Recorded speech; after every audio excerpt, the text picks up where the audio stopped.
हरे कृष्णा, राधे राधे। आपको देवशयनी एकादशी की बहुत बहुत शुभकामनाएं। आज हम देवशयनी एकादशी के महत्व को जानेंगे। ब्रह्म वैवर्त पुराण में देवशयनी एकादशी का विशेष महत्व का वर्णन किया गया है। इस व्रत से प्राणी की समस्त मनोकामनाएं पूर्ण होती हैं। यह एकादशी आषाढ़ मास के कृष्ण पक्ष की एकादशी, जिसे योगिनी एकादशी कहते हैं, उसके बाद आती है।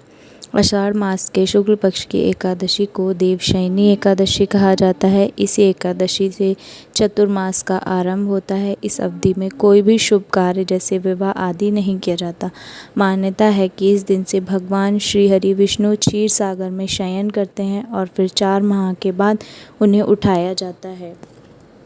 उस दिन को देवोत्थान एकादशी कहा जाता है। इस बीच के अंतराल को ही चतुर्मास कहा जाता है। देवशयनी एकादशी को देवशयनी, महा एकादशी, थोली एकादशी, हरि देवशयनी, पद्मनाभा प्रबोधिनी एकादशी भी कहा। देवशयनी एकादशी व्रत कथा। धर्मराज युधिष्ठिर ने कहा, हे केशव, आषाढ़ शुक्ल एकादशी का क्या नाम है? इस व्रत के करने की विधि क्या है और किस देवता का पूजन किया जाता है? श्री कृष्ण कहने लगे, हे युधिष्ठिर, जिस कथा को ब्रह्मा जी ने नारद जी से कहा था वही मैं तुमसे कहता हूँ। एक बार देवऋषि नारद जी ने ब्रह्मा जी से एकादशी के विषय में जानने की उत्सुकता प्रकट की। तब ब्रह्मा जी ने उन्हें बताया, सतयुग में मंधाता नाम एक चक्रवर्ती सम्राट राज्य करते थे। उनके राज्य में राजा बहुत सुखी थी, किंतु भविष्य में क्या हो जाए यह कोई नहीं जानता। अतः वे भी इस बात से अनभिज्ञ थे कि उनके राज्य में शीघ्र ही भयंकर अकाल पड़ने वाला है। उनके राज्य में पूरे 3 वर्ष तक वर्षा न होने के कारण भयंकर अकाल पड़ा। इस अकाल से चारों ओर त्राही त्राही मच गई। धर्म पक्ष के यज्ञ, हवन, पिंडदान, कथा, व्रत आदि में कमी हो गई। जब मुसीबत पड़ी तो धार्मिक कार्यों में प्राणी की रुचि कहाँ रह जाती है। प्रजा ने राजा के पास जाकर अपनी वेदना की दुहाई दी। राजा तो इस स्थिति को लेकर पहले से ही दुखी थे। वे सोचने लगे कि आखिर मैंने ऐसा कौन सा पाप कर्म किया जिसका दंड मुझे इस रूप में मिल रहा है। फिर इस कष्ट से मुक्ति पाने का कोई साधन करने के उद्देश्य से राजा सेना को लेकर जंगल की ओर चल दिए। वहाँ विचरण करते करते एक दिन वे ब्रह्मा जी के पुत्र अंगिरा ऋषि के आश्रम पहुँचे और उन्होंने साष्टांग प्रणाम किया। ऋषिवर ने आशीर्वाद परांत कुशल क्षेम पूछा। फिर जंगल में विचरने व अपने आश्रम में आने का प्रयोजन जानना चाहा।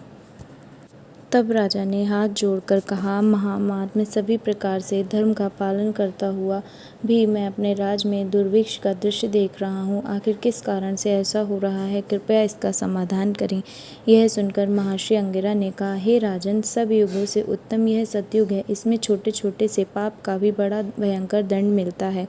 इसमें धर्म अपने चारों चरणों में व्याप्त रहता है। ब्राह्मण के अतिरिक्त किसी अन्य जाति को तप करने का अधिकार नहीं है। जबकि राजा में एक शूद्र तपस्या कर रहा था। यही कारण है कि आपके राज्य में वर्षा नहीं हो रही है। जब तक वह काल को प्राप्त नहीं होगा तब तक दुर्भिक्ष शांत नहीं होगा। दुर्भिक्ष की शांति उसे मारने से ही संभव है। किंतु राजा का हृदय एक निरपराध शूद्र तपस्वी का सम्मान करने को तैयार नहीं था। उन्होंने कहा, हे देव, मैं उस निरपराध को मार दूं, यह बात मेरा मन स्वीकार नहीं कर रहा है। कृपा करके आप कोई और उपाय बताएं। महर्षि अंगिरा ने बताया, आषाढ़ माह के शुक्ल पक्ष की एकादशी को व्रत करें। इस व्रत के प्रभाव से अवश्य ही वर्षा होगी।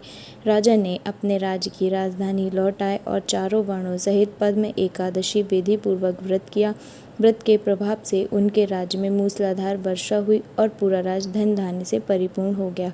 ब्रह्म वैवर्त पुराण में देवशयनी एकादशी के विशेष महामात्म्य का वर्णन किया गया है। इस व्रत से प्राणी की समस्त मनोकामनाएं पूर्ण होती हैं।